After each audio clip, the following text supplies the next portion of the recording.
यूं दिए पर हर रात भारी रही, रोशनी के लिए जंग जारी रही। दुनिया ने हमको युद्ध दिए, लेकिन हमने दुनिया को बुद्ध दिए।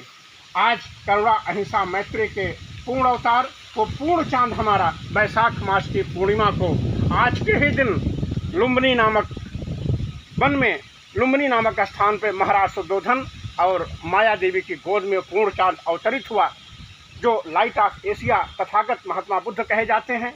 साथियों, जन्म कर्म च दिव्यम, महापुरुषों का जन्म और मृत्यु सब दिव्य होते हैं अपने नाम पे। तो आप समझते हैं उनकी जीवनी के बारे में। बैसाख मास की पूर्णिमा को अवतरित हुए वो नेपाल की लुम्बिनी नामक स्थान पे, और बैसाख मास की पूर्णिमा को महानिर्वाण भी हुआ उनको, वो शरीर भी छोड़े कुशीनगर में।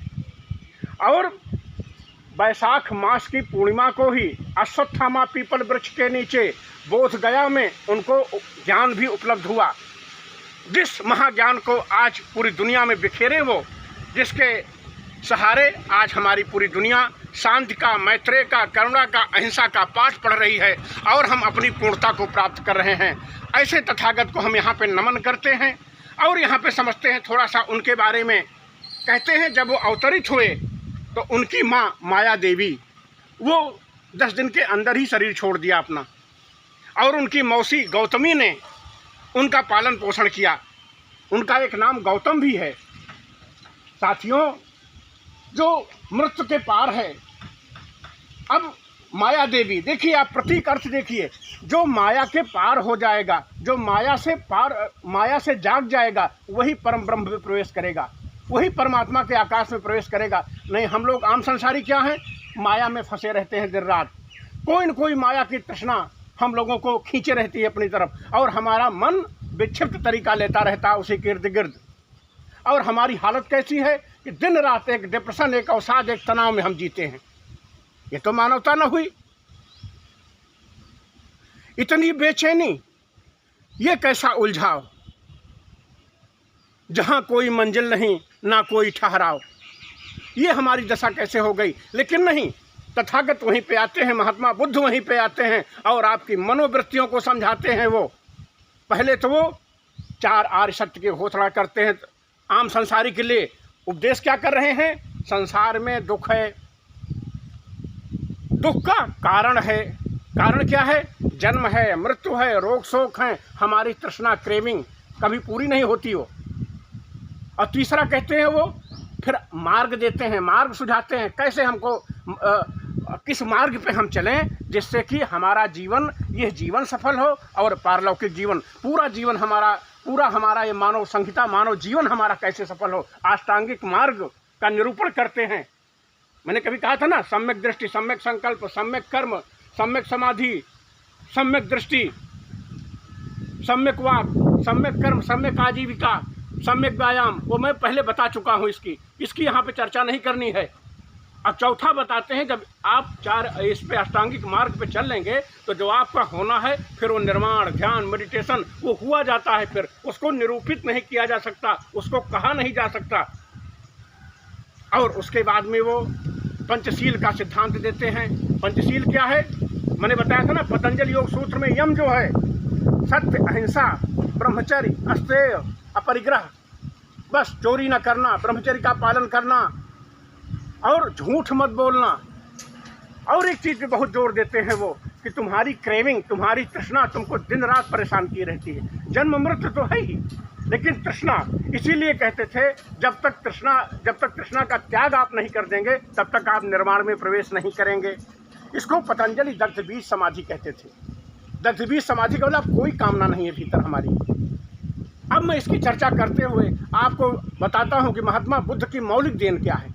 बुद्ध धर्म के वैज्ञानिक हैं। परम गुरु ओशो समझाते हैं कि न भूतो न भविष्यति। कोई ऐसा नहीं, बुद्ध ऐसी बात नहीं समझाते कि वेदों में बात लिखी है कि फलाने ऋषि ने कहा, फलाने ढमाके ने कहा। नहीं, बुद्ध ने अपना मौलिक ज्ञान बांटा और मौलिकता ही आपको देना चाहते थे कि ये हमारा ज्ञान है, हमको पकड़ के मत बैठना, तुम अपने दिए बनना, अब खुद ही पो भव।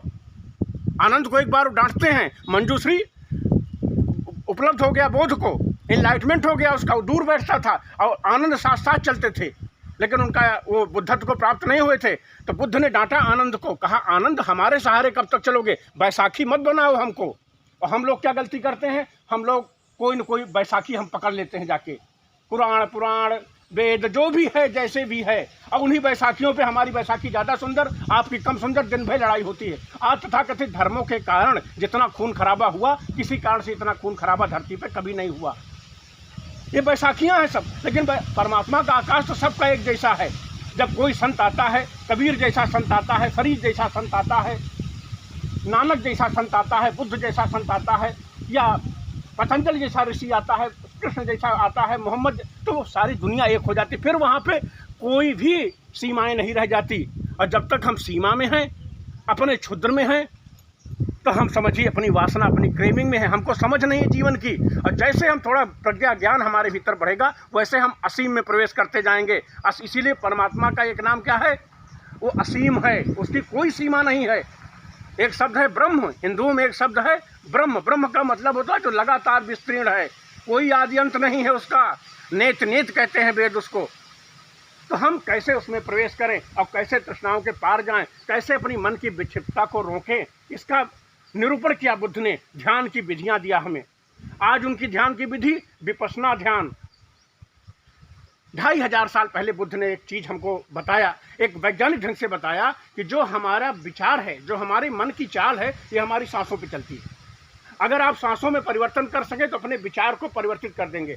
आज हमारा मनोविज्ञान, साइकोलॉजी हमारी इसी पे खड़ी है कि आपकी आंखों की गति, आपकी पलक झपकने की गति, आपके सांसों को देख के मनोवैज्ञानिक या हमारा योगी तुरंत पकड़ लेगा कि आपका मन कैसे अराजक तरीका ले रहा है, और उसी आधार पे आपका इलाज शुरू हो जाएगा। विपश्यना का मतलब होता है यही, पक्ष को लौट के देखना, पलट के देखना, अपनी सांसों को देखना। आप मेरुदंड सीधा करके बैठ जाइए, अपनी सांसों को, आती जाती सांसों को देखते रहिए सहज भाव से। आप देखेंगे आपका विचार शांत हो गया, मन आपका शांत हो गया पूरी तरह से। और जब मन शांत होता है तो उसके बाद क्या होता है, शरीर शांत होता है। जैसे ही शरीर शून्यता आती है, मन शांत होता है, मन शून्यता आती है, फिर भाव है, भाव शून्यता आती है, फिर उसके बाद परमात्मा ही बचता है। इसीलिए पूरा मार्ग है बुद्ध के पास। वो कहते भी थे, मैं एक चिकित्सक हूँ, मैं एक दवाई करने वाला तुम्हारा चिकित्सक हूँ। तुम बीमार हो, और जब तुम्हारी बीमारी, मन की विक्षिप्तता तुम्हारी दूर हो जाएगी, तो स्वास्थ्य कैसे प्राप्त किया जाता है, ऑटोमेटिक आप प्राप्त कर लोगे। कोई धारणाओं नहीं देते आपको, कोई बैसाखी नहीं पकड़ाते बुद्ध। इसीलिए आस्तिक भी नास्तिक भी आसानी से बुद्ध के नौका में बैठ सकता है। परम गुरु ओशो समझाते थे, धर्म के वैज्ञानिक है महात्मा बुद्ध। आप कोई भी कुछ भी मानने वाले हो, कोई मतलब नहीं बुद्ध से। आप अगर बुद्ध की देशना पे आप चलना शुरू किए, आप अपने आप से भीतर से उसको फॉलो किए, तो अपने आप परिवर्तन आपके भीतर होने लगेगा। इसीलिए पतंजलि को, बुद्ध को धर्म का वैज्ञानिक कहा जाता है। उसमें आप बुद्ध को मानो या बुद्ध को गाली दो, कोई मतलब नहीं, लेकिन आप करोगे तो ऑटोमेटिक होने लगेगा। अब पैरासीटामॉल आप खा रहे हो, उसको गाली देके कि प्रार्थना करके, वो दोनों में आपका बुखार उतार देगी। सूरज अगर उगता है, इसीलिए चूंकि परमात्मा का वो मार्ग है, तो करुणाबस संत अपने पूरा मार्ग खोल देता है। परमात्मा का आकाश, वो आपको कोई निकालेगा कोठरी से, दिखाएगा। तो चाहे आप प्रार्थना करके देखो और चाहे भाव अच्छे करके ना देखो, लेकिन परमात्मा का आकाश तो परमात्मा का आकाश है। इसीलिए बुद्ध को धर्म का वैज्ञानिक कहा जाता है। तो आज हम तथागत की उन बताई हुई देशना पे चल करके अपने मन की विक्षिप्तता को दूर कर सकते हैं। जो इस समय की हमारी सबसे बड़ी बीमारी है, तनाव की, अवसाद की, डिप्रेशन की, उससे हम अपने आप को बचा सकते हैं और पूर्ण मानव जिंदगी जी सकते हैं। मैं एक बात बताऊं यहीं पे आपको कि चूँकि हर धर्म में कोई न कोई 10 कमांड दे दिया जाता है कि आप अगर अपनी परम ऊंचाई को ना प्राप्त कर सके, तो मानव जीवन में आप चलते रहें ठीक ढंग से, 10 कमांड आपको दे दिए जाते हैं। जैसे हिंसा ना करो, सत्य बोलो, किसी को परेशान मत करो, तो ये 10 कमांड की तरह बना दिया जाता है आपके भीतर। लेकिन ऐसे कुछ कर्मकांड, हमको इसको कर्मकांड कहते हैं, करियत कहते हैं, इसको करीना कहते हैं। लेकिन जब कर्मकांड की सीढ़ी, ये सीढ़ी हमको परमात्मा की नदी में स्नान करवाने के लिए थी, लेकिन जब यही सीढ़ी इतनी भारी पड़ जाती है कि परमात्मा का जल हमको छूता ही नहीं, पत्थर पड़ जाते हैं हम, क्योंकि सीढ़ियों के पत्थर पे इतना आदी हैं कि उन्हीं पत्थरों के प्रेम में फंस जाते हैं। अभी मैंने पिछली स्पीच में रिकॉर्ड किया था, आज हम पत्थर श्रेमिक के इतने शौकीन हो गए कि जो हमारे जीवंत वृक्ष थे उनको हमने नष्ट कर दिया उठा के। आज कोरोना की दूसरी लहर, हमारी सांसें उखड़ने लगी, तो हमको फिर से याद आई। और एक प्यारा सूत्र बताएं, अश्वत्थामा पीपल वृक्ष के नीचे महात्मा बुद्ध को ज्ञान प्राप्त हुआ था। अब देखिए आप, महापुरुषों के साथ में प्रकृति कितनी जुड़ी रहती है आपस में, क्योंकि परमात्मा का बनाया हुआ ताना बाना है। ये पूरा ऑर्केस्ट्रा परमात्मा का है। ठीक है, हम श्रेष्ठ कृति है परमात्मा की, हम मानव हैं, हमको बुद्धि दी हुई है। जैसे ऑर्केस्ट्रा में है ना, कोई बाजा आपको देखने में लगेगा बड़ा श्रेष्ठ है, लेकिन सबका उसमें योगदान है, तो ऑर्केस्ट्रा पूरा अच्छी तरह से बजता है, हमको आनंदित करता है। ये परमात्मा का पूरा ऑर्केस्ट्रा है, इसको आपको कभी भी बर्बाद नहीं करना है, नहीं बेसुरा हो जाएगा तुम्हारा ऑर्केस्ट्रा। आज हमारा जीवन का ऑर्केस्ट्रा, हमारी सृष्टि, हमारी पृथ्वी का जो वातावरण है, एटमॉस्फियर है, हमने उस ऑर्केस्ट्रा को भंग किया ना, तो हमको इस तरह की मुसीबत देखनी पड़ रही है आर्टिफिशियल में। अब हम बात कर रहे थे करीना की, कर्मकांड की। तो कर्मकांड के प्रतिमाओं में पूजा उलझी, विधियों में उलझा कर्म भक्ति योग। तो हम कर्मयोग भक्ति योग में इतना करियत में उलझ जाते हैं, तो संत आके वही परेशानी दूर करता है पहले। इसी तरह बुद्ध आए तो क्या हुआ, कर्मकांड में इतना उलझ गए सब कि परमात्मा के नदी में कोई स्नान ही नहीं कर पा रहे थे, सब सीढ़ी में उलझ जा रहे थे जाके, तो उन्होंने उसको हटाया। अब लोग कहेंगे कि बुद्ध ने इसको छोड़ दिया। बुद्ध करुणा बस छोड़ते हैं उसको, किसी चीज़ को हटाते हैं वो। बुद्ध ने परमात्मा का नाम नहीं लिया कभी, आत्मा का नाम नहीं लिया। वो कहते थे ये शब्द बहुत ज़्यादा हो गया, इन शब्दों के दोहराने की जरूरत नहीं, तुम तोता मत बनो, तुम अपने भीतर जाओ, अपने ध्यान में उतरो गहराई में, जो तुम्हारा अनुभव हो। मेरा अनुभव, मेरा जैसे मैं इनलाइटेड हुआ हूँ, तुम्हारे भीतर वो संभावना है, तुम भी परमात्मा तक की यात्रा कर सकते हो। हम सभी उसी के अंश हैं, हमारी परम संभावना है वो। और बारिक में बंधनान मृतोर मोक्षी मामृतात्, जिसके लिए हमारे वैदिक ऋषि और उपनिषद देशना दे रहे हैं कि जैसे पका कद्दू अलग हो जाता है, हम सभी अनंत के पाने के अधिकारी हैं। तो संत क्या करता है, पैगंबर क्या करता है, सदगुरु क्या करता है, हमको अनंत के, हमारे अनंत के मार्ग को प्रशस्त करता है वो। तो हमारा ये जीवन सफल होता है और पारलौकिक जीवन सफल होता है। ये पूरा खाका दे करके तो आज हम तथागत को यहाँ पे नमन कर रहे हैं, और उनकी बताई हुई ध्यान की विधियाँ हम अपनाते हैं। जो भी उन्होंने होश बढ़ाने के लिए, अवेयरनेस बढ़ाने के लिए, उनका योगदान क्या है, जागो, जागरण, अवेयरनेस।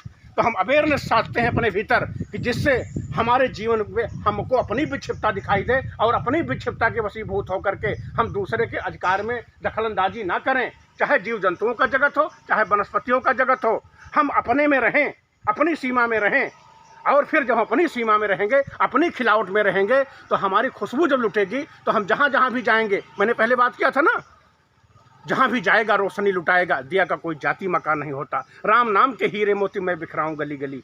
तो आप लोग भी आज बुद्ध को नमन करते हो इस पीपल वृक्ष के नीचे। मैं चाहूँगा आप लोग भी होश के द्वारा, अवेयरनेस के द्वारा, मेडिटेशन के द्वारा अपने आप को, आपके शरीर की, मन की बेचैनी दूर हो, और जब आप हंसते और प्रसन्नचित रहेंगे, तो जहाँ जहाँ भी जाएंगे आप रोशनी लुटाते जाएंगे। अब दीपो भव बहुत सब मंगलम, बुद्धम शरणम गच्छामि। बोलो आप हमारे साथ, बुद्धम शरणम गच्छामि, धम्मम शरणम गच्छामि, संघम शरणम गच्छामि।